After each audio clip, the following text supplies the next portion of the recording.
கருவாயனா? நல்லதுப்பா, நான் கவனிச்சுக்கிறேன், நீ போயிடு. விட்டுட்டு போக மனசு வரல.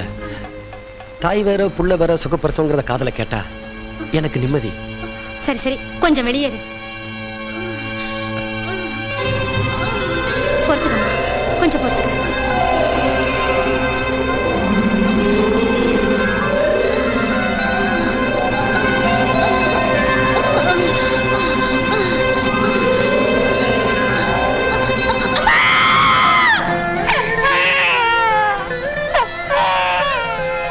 ஆம்பளை புள்ளப்பா.